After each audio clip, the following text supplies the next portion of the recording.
Hat, sunglasses, Pepsi, notes, sources, thick skin. Check. You already know. Let's go.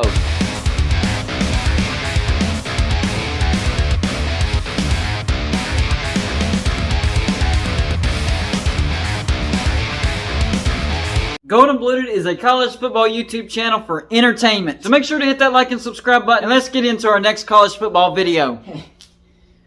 West Virginia is really, they're really testing my patience. Really testing my patience. I'm trying to stay positive. I'm trying to look at the silver lining, the bright spot, whatever cliche you want to throw in there. I'm trying to find the positive in this situation.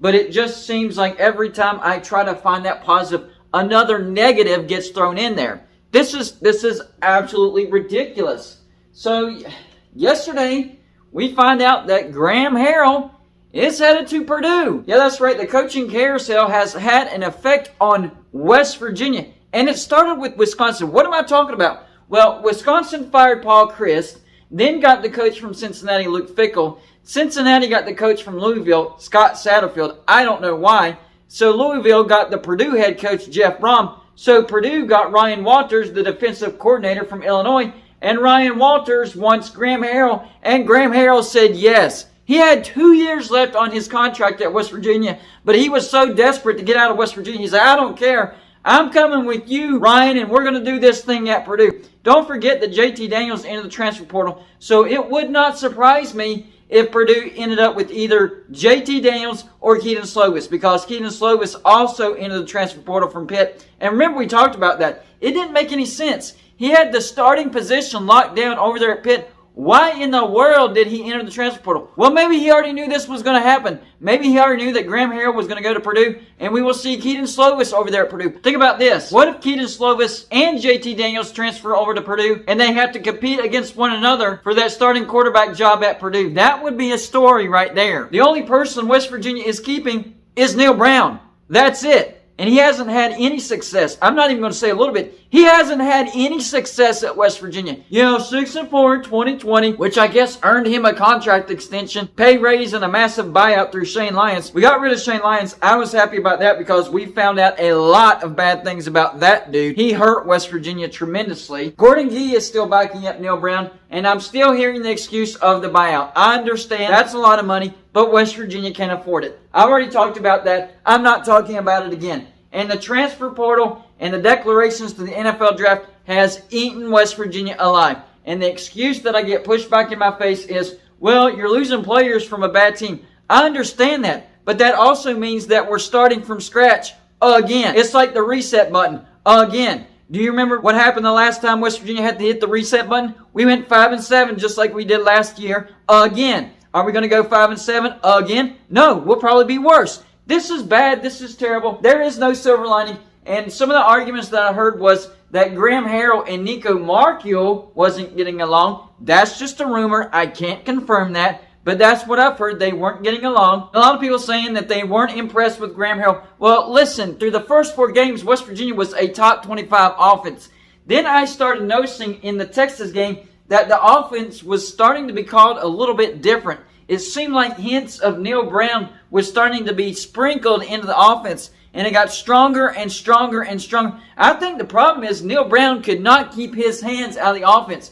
I don't know why he has issues with that, but the dude cannot keep his hands out of the offense. What happens? West Virginia finishes 60th in points per game, which is much better than last year, but most of that was because of what happened in the first 4 games when we were a top 25 offense. Graham Harrell did make a difference at West Virginia. Do y'all not remember just how bad our offense was before Graham Harrell? No, we did not have an elite offense, that's for sure. But top 25 through the first 4 games, when it looked like he had complete control, that is much better. And then a tremendous step backwards on defense. So let me get this straight.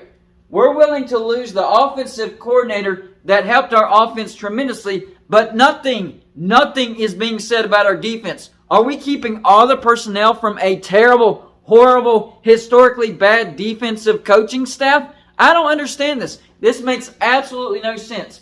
And there is one point that I want to make about the offense. And I've made several videos about this. Historically, if you look at when West Virginia has had the most success, It has been when we ran the spread RPO, and Graham Harrell was not running that at the beginning of the year. But to be fair, we did not have the personnel for that. West Virginia has not been recruiting to that strength. If we start recruiting to that strength and the offensive coordinator starts game planning to that strength, then I'm okay with that. But there is nothing showing me or telling me that that's going to happen. Now, I know the last few games we did run the spread RPO and we did have some success. But is that the direction we're actually going into, or was that just a Band-Aid for a terrible season? I'm starting to think towards the latter, because if you look at the entirety of the picture through the entire state of Neal Brown at West Virginia, things have not gotten better at all. In fact, they've gotten worse. Overall, 22-25 at West Virginia. That's a losing record. Year 1, 5-7. A lot of excuses. I backed him up. Year 2, 6-4. Defense was elite. That was awesome. Of course, I was backing him up. But it was a bit of a head scratcher, that contract extension. I didn't quite agree with that. He didn't prove himself enough for that contract extension. Then last year, we take a step back, 6-7. Then this year, we take a bigger step back, 5-7. This is not good. West Virginia is headed in the wrong direction. Think about this. Think about this, guys. Holy crap. Going into his 5th year, Neal Brown has not gotten West Virginia ranked once. Not once. West Virginia has not been in the top 25 in the AP, in the coaches, in the playoff poll one time. It hasn't happened. The last time West Virginia was ranked in the top 25, 2018 under Will Grier and Dana Holgorsen. And listen, no, I am not asking for Dana Holgorsen to come back to West Virginia. Absolutely not. He's the reason why we got in the position that we were in when we brought in Neal Brown. Just ask Houston fans. They are not happy with Dana Holgorsen. I am not asking him to come back. All I'm saying is, it's been that long. It's been 4 long years since West Virginia's been ranked. West Virginia's been ranked. Listen, I started this YouTube channel back in 2019 because I saw Ohio State was represented very well on YouTube as far as a YouTube fan-based YouTube channel. Georgia was represented really well. Miami's represented well. Oklahoma's represented well. Tennessee's represented well. A lot of teams represented well through a YouTube fan-based YouTube channel, but West Virginia was not. So I took it upon my shoulders to try to build a presence for West Virginia. There was not one fan-based YouTube channel for West Virginia that was 1,000 subscribers or more. Now we have like 5. So West Virginia now has a presence on YouTube when it comes to a fan-based YouTube channel. But it's come at the worst time possible. Right when West Virginia gets some eyeballs on them on YouTube, they suck. You're not helping us. You're not making our job any better. I've never seen West Virginia in this type of position. And yes, we've had some bad years under Don Nehlen.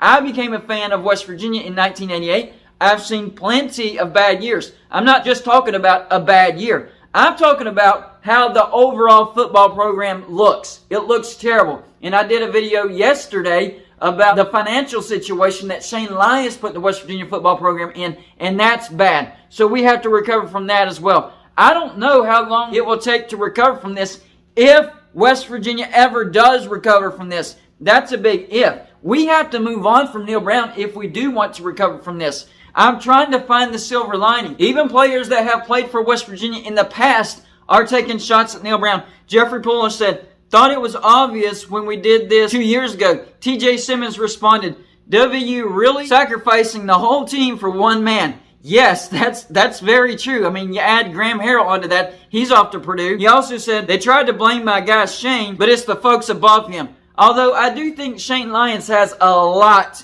to blame for this, but I'm starting to think that Gordon Gee has something to do with this as well. Now, I have no proof. I know that's just an accusation, so I don't want to go too much into that. But a lot of people are saying it's above the position that Shane Lyons held. And I do think that West Virginia made a good hire with Ren Baker as the new athletic director because he's great at generating money for a football program, and that's exactly what West Virginia needs. So I guess that's the silver lining. But my gosh, when are we going to see something worth watching on the football field again? I don't know. I'm getting sick of the jokes. I'm getting sick of being made fun of. I'm getting sick of being looked down on. I'm getting sick of it. But there's nothing I can do about that until West Virginia does something about the situation that we're in. It looks like it is time. It is past time. It is long past time to move on from Neal Brown And I'm sick of having to make these, West Virginia might make it through this. Oh, West Virginia might be back. We should be back already. This is year 5. He's not the guy for the job. We're going in the wrong direction. It's time to move on. And listen, it's nothing personal. I have nothing against the guy.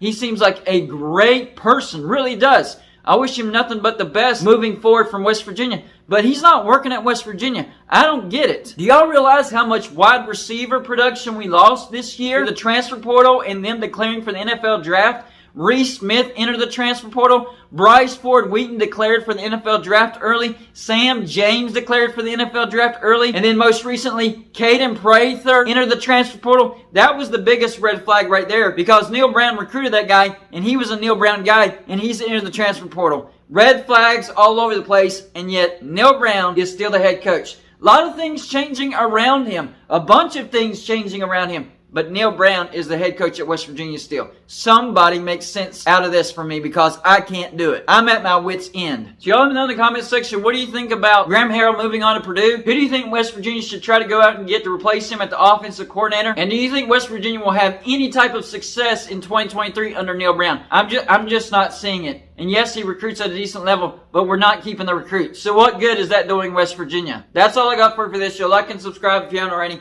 and I'll see you on my next show.